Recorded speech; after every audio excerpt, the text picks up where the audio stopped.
power. We need to build the power of the working class. And we don't do that by just electing this person or that person. We do that by organizing more workers. Which side are you on? Which side are you on? Let's talk about the union membership numbers. The Bureau of Labor Statistics released their annual union membership survey last week.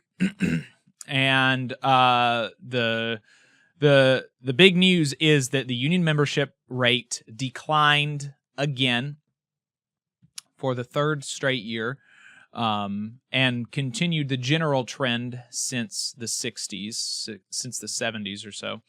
And it declined this year into the single digits. 9.9% of all workers in the United States are members of unions today, down from 10.0% at the end of 2023.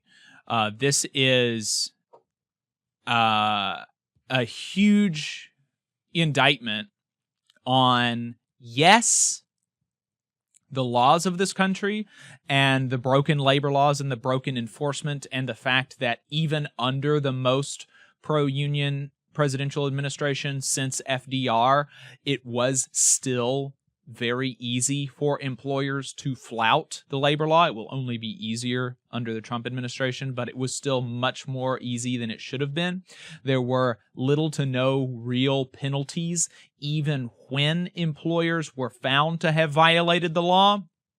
This is a structural problem within the American economy, but it is also an indictment of the labor movement. We're going to talk about that here in a little bit, but I just want to go through some of the data, just some of the straight numbers for you. Like I said, 9.9%, down from 10.0% in 2023. The number of workers belonging to unions is now 14.3 million. What was the number in 2023? Do you know off the top of your head, Adam? No, I don't remember that. It doesn't say in the press release here. Oh, it says there were 14.4 million in 2023. So actually, even numerically, that's what I thought was there was a modest decline. Yeah, so even a modest decline numerically in the absolute numbers of union members, even as there's a higher workforce. In 1983, the first year for which comparable data are available, the BLS says that the union membership rate was 20.1%, and there were 17.7 million union members.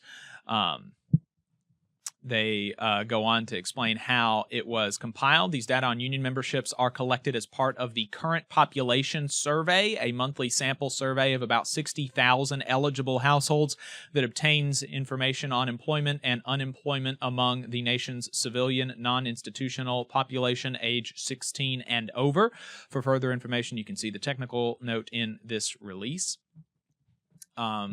And so obviously, you know, it's a survey, it's scientific, but the numbers are not going to be exact. And so when you get to the state level data, I imagine that the rigor of the state level data begins to decline, particularly as you have smaller states. We can talk about that when we talk about Alabama. But some other highlights from the 2024 data: the union membership rate of public sector workers is 32.2%. It continues to be more than 5 times higher than the rate of private sector workers, which is 5.9%. The highest unionization rates were among workers in education, training, and library occupations and protective service occupations. In education, training, and library occupations, it's 32.3%, and protective service occupations, it's 29.6%. Men continue to have a higher union membership rate at 10.2% than women at 9.5%. Black workers remained more likely to be union members than white, Asian, and Hispanic workers. Non-union workers continued to have median weekly earnings that were less than the median weekly earnings of union members at $1,138 a week for non-union members and $1,337 a week for union members. Among states, Hawaii and New York had the highest union membership rates at 26.5% and 20.6% respectively, while the lowest rates were in North Carolina, 2.4%, and South Dakota, 2.7%, and South Carolina, 2.8%. So those are some of the bigger highlights from the national data. I'll also point out a couple of things from the state level data. In Alabama, the union membership rate declined for the first time since the pandemic. It has been steadily rising over the last few years. In 2023, the union membership rate was 7.5%, with 8.6% being represented by unions, 7.5% being members of their unions, and 156,000 total members. This year, or last year in 2024, that rate dropped from the percentage of members being 6.6% of workers and a percent of people represented by unions being 7.8%. The number also dropped significantly, down from 156,000 to 140,000.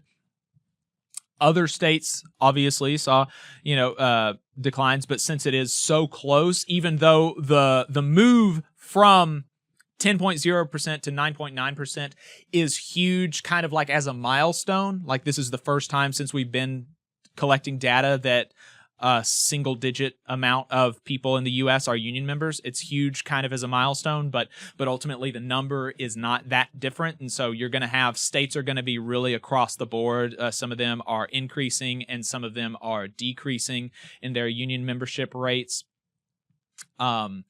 For example, in D.C., the union membership rate increased significantly from 9.1% to 10.6%. That's a huge increase in 1 year, and the absolute number increased as well from 32,000 union members to 38,000 union members. In Florida, and this is probably one of the most surprising things to me, in Florida, the union membership rate increased from 4.7% to 5.1%. 442,000 union members to 462,000 union members. And it's surprising to me because of the assault on public sector unions in the state of Florida.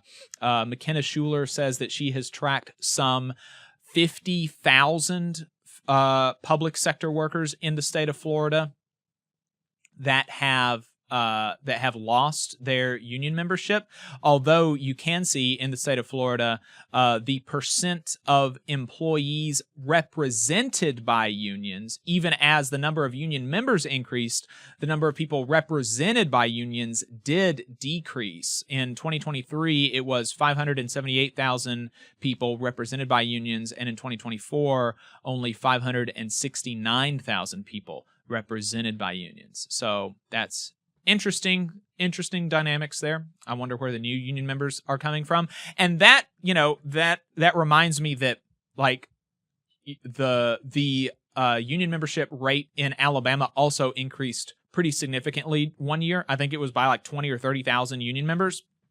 And that's why I'm so suspicious of some of the state level data. I think by the time that you aggregate all of the, the national, I think that I imagine that it's pretty close, but especially for a state, as small as Alabama, Alabama is only a very, very small percent of the U.S. population. And so, the idea that you could have pretty wide variations in data doesn't strike me as too difficult to believe, because, supposedly, according to this data, Alabama gained 20 to 30,000 union members in 1 year, and last year we lost 16,000 union members. But I am, obviously I do this radio program. I do Last Week in Southern Labor. We track elections very closely. We have contacts all over the South in the union, in the labor movement, and I have neither seen anything to indicate such a big thing as 20,000 new union members from 2022 to 2023, nor anything so big as to indicate 16,000 less union members from 2023 to 2024. So, I kind of take the state data with a grain of salt. But if anybody does stats and you can explain why I should put more faith in the state level data, you can let me know. So there you go. But it is absolutely an indictment on the labor movement. Hey, 5 seconds, just wanted to say that this is only possible because of our donors. If you want to see more of this, then consider donating yourself at tvlr.fm/donate. And I don't see how we can take this as anything but that. Hamilton Nolan has a piece on his Substack called Confirmed Unions Squandered the Biden Years. And he basically lays out how, the theory of change at the national level within the labor movement has been we cannot grow by any significant measure without friends in the government. And now it's true that it's obviously been easier to grow when we have had people that are friendly within the government. I mean, FDR, National Labor Relations Act, union membership exploded after that. But, that's been kind of the theory of change. We need to change labor law and we need a friendly president. And it's difficult to say that it's difficult to say that this theory was not tested with the Biden administration. Hamilton Nolan points out that unions collectively spent hundreds of millions of dollars and ran massive door-knocking campaigns across the nation to help Joe Biden win. He got the near unanimous support of organized labor. And after he won, he spent unprecedented amounts of political capital on union priorities, at least since LBJ or FDR. And he talks about how he gave union leaders unprecedented access to the White House. He walked a picket line. He appointed extremely pro-union officials to regulatory agencies and in general did more to cater to interests of unions than any president since the post-World War II era. And so, he says, that Biden's presidency represented the pinnacle of the theory of power that has guided most big national unions for the last several decades. And we continue to lose density. We continue to lose members. We just lived through 4 years of the fruits of this approach, Nolan says, and now we can evaluate it for what it's worth.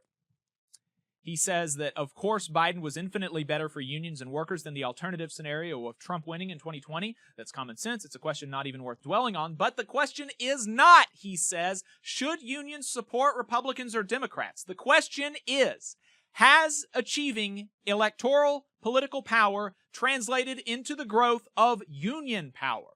Have the dollars spent on politics rather than union organizing paid off? Does organized labor have its priorities straight?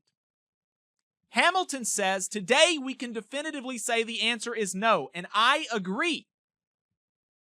How can we answer otherwise? How can we answer otherwise when after we've had 4 years of, Biden says, the most pro-union administration in history? Of course, that's silly, but it is the most pro-union administration since at least LBJ. And basically, as far as union power is concerned, nothing. We got nothing. And so how must we go forward as a labor movement? I think the obvious answer is that we need a reconfiguration of our priorities. We need to utilize some of the funds, and it's important to point out that union dues are not spent on politics.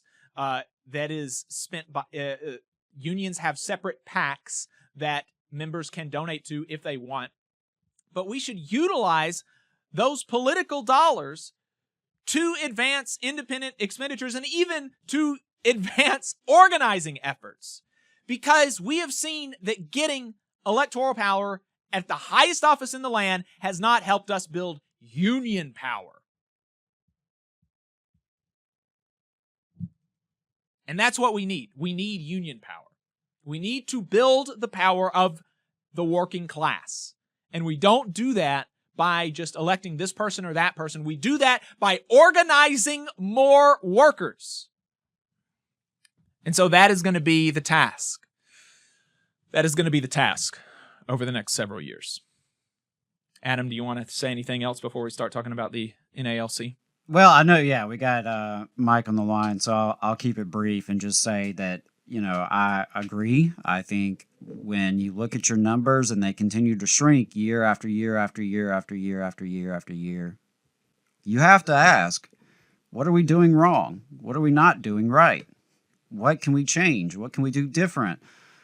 And I hope those questions are being asked by people in any kind of leadership, from the local up to the international. And I hope that rank and file members are asking that question, because ultimately it's going to be up to all of us to fix this problem, because 9.9% just ain't cutting it. We can't get the respect and power we need, the strength that we need to win better lives for ourselves and our families and our communities with those kind of numbers. We have to organize more workers. We have to have more workers involved in organizing more workers. We have to hire more organizers. We have to invest in real big campaigns and even small campaigns. We have to organize small shops, big shops. I mean, everything in between. We have to really get out there and build momentum in organizing new workplaces and growing membership where we already have some organization. I think, it's a big problem. Everyone should be looking at these numbers and asking real tough questions about what we've been doing, what's not working, how do we break through the siege? Because we've been under siege for decades now. The working class broadly in America, we've been getting our butt kicked for decades. And the unions in particular, we really have. And it's continued to decline.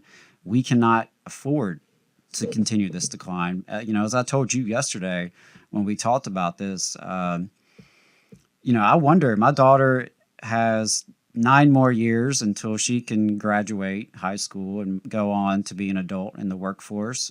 At this rate, what kind of union movement will we have for her, right? With this continued decline, it's unacceptable. It's unacceptable. And I do know that obviously there are a lot of unions who are investing big in organizing and have announced, really significant investments in the last year or so. And I hope that that's going to make a big progress and a big difference. I'm excited by some of the work that UAW has been doing in the auto industry.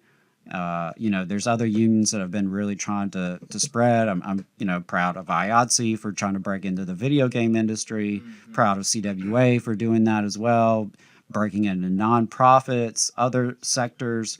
Starbucks Workers United, REI, Costco, some of these other retail giants where we need to see unions. But frankly, we have to be asking ourselves, why can't any job we encounter, why can't it be a good union job?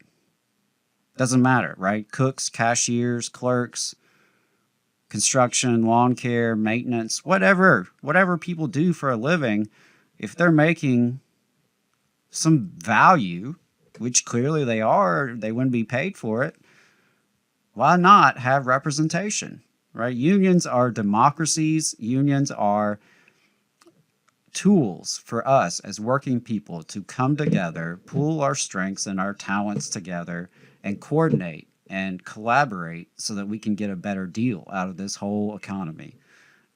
And, this decline has had a real impact on our power. And if you're listening and you're not a union member and you're wondering, well, why does this have anything to do with me? It's because as we've seen the union membership decline over the last 5 decades, in particular, we've seen inequality skyrocket. As workers have less and less unions, the bosses and the owners gain more and more of the wealth, right? Wages have not kept up with productivity. Wages have not kept up with inflation. By and large, working class people, the majority of us, the vast majority of us, working class people are worse off now than we were 50 years ago. And the decline in union power is a direct factor there. That is a direct factor. The decline in union power, the decline in our bargaining power as working people to come together and get a better deal. And that's what we have to address. So, yeah, appreciate it. And we're going to keep that conversation going. And I would love to get folks to call in, throughout the week and give us your thoughts about these numbers and your ideas about what do we do moving forward. Absolutely. And I did see in the chat, Vonda McDaniel, president of the Nashville Labor Council, said, disagree with you and Nolan. Job growth is exceeding union organizing. We have to do both. I love and respect Vonda McDaniel. I think of her as something of a mentor for me in my role in the North Alabama Labor Council, and I agree that we have to do both. I think the question is just, what is the priority? And I will say, though, that as on absolute numbers, I mean, membership, according to the BLS, did decline from 14.4 million members in 2023 to 14.3 million members in 2024. So, but nevertheless, we do need to do both. Better. I think that, and we need to do better. We all gotta do better, but yeah. I do think there's a question of priorities there. You just saw a clip from the Valley Labor Report. We are live every Saturday morning from 9:30 a.m. till 12:30 p.m. And we pride ourselves on keeping all of our content free to everybody so that we can talk to as many working folks as possible. If you support the work that we're doing, you think that it's important, you think that it's good, then consider making a monthly contribution to the project, and you can do that on our website, tvlr.fm.